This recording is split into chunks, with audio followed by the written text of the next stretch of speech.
Au cœur de la société. Au cœur de la société est une émission de tous les samedis, préparée en synergie par les radios Inzamba Agateka Kawe, Radio RPA Ijuya Wanyagihugu, ainsi que la radio-télévision Renaissance.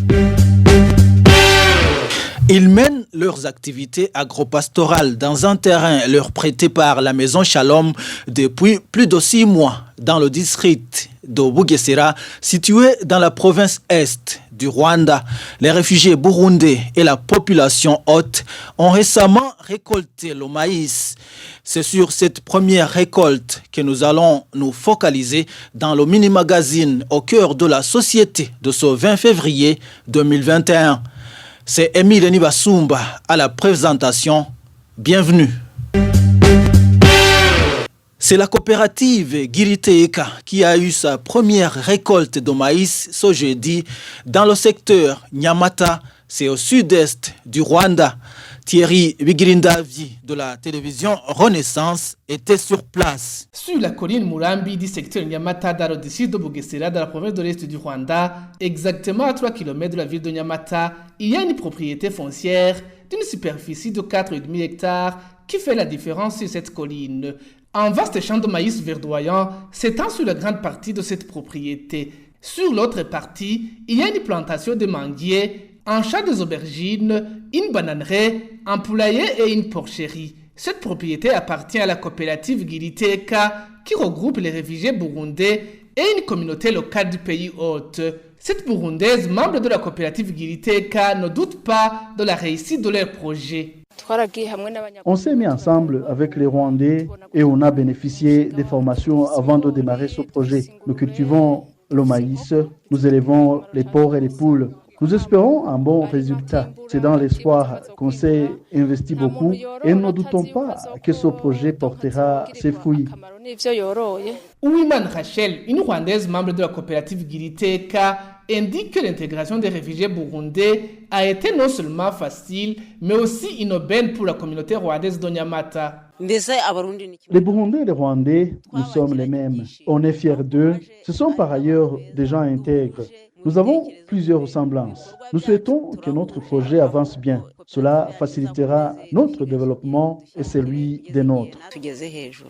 Le premier atout de la coopérative Giriteeka a été les ressources humaines. Les réfugiés burundais qui étaient dans différents secteurs de la vie du pays ont rendu complémentaires leurs connaissances, selon Hagorima Jean-Paul, le président de la coopérative Giriteeka. Au Burundi, nous étions dans les différentes provinces. Et il y a aussi ceux qui sont venus des villes de Bujumbura, de Gitega, de partout dans le pays. Et nous sommes rencontrés ici. Mais c'était vraiment très difficile de vivre dans un pays étranger, de trouver un emploi. Mais c'était difficile.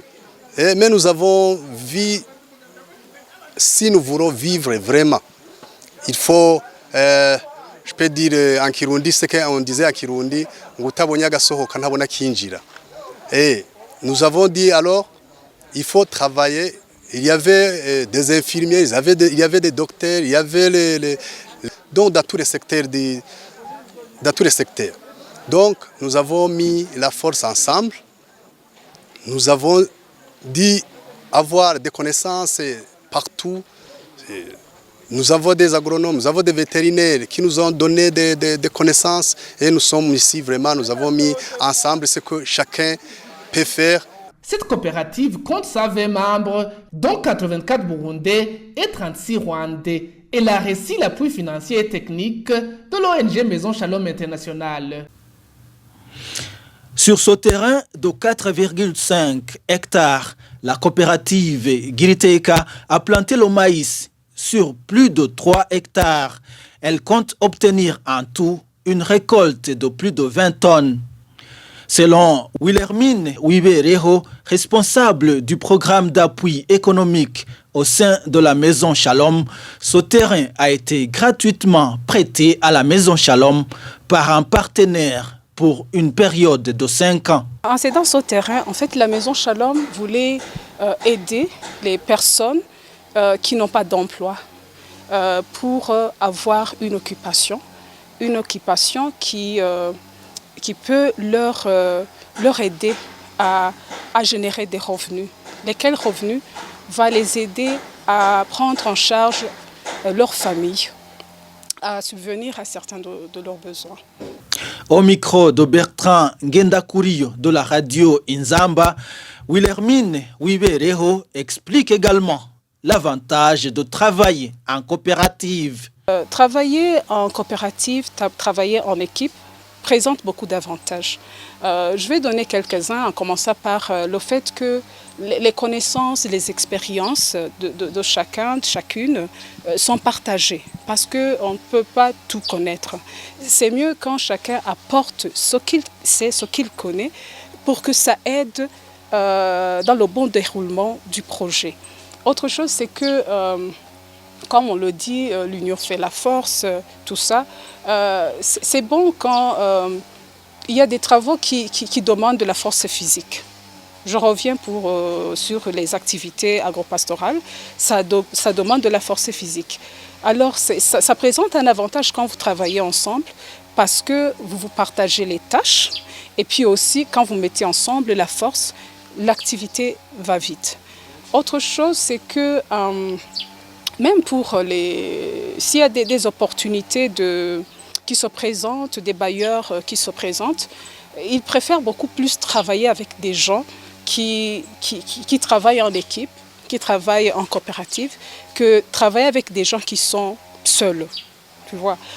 Donc, il y a une confiance qui se crée, il y a une confiance envers ces gens-là qui sont en équipe, envers ces gens qui travaillent individuellement. Parce qu'on se dit que s'ils sont en équipe, s'ils sont en groupe, quand même c'est qu'ils sont sérieux, ils savent ce qu'ils doivent faire. Mais si tu es seul, il y en a même qui se demandent est-ce qu'il ne va pas prendre l'argent et puis partir, disparaître comme ça. Oui. Donc il y a cette confiance-là qu'il y a pour ces personnes-là qui travaillent en groupe.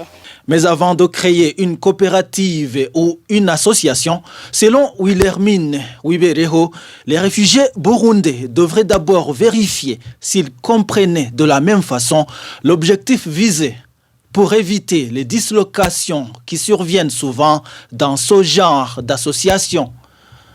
Et voilà, c'est par ici que nous mettons un point final au mini-magazine au cœur de la société de ce 20 février 2021.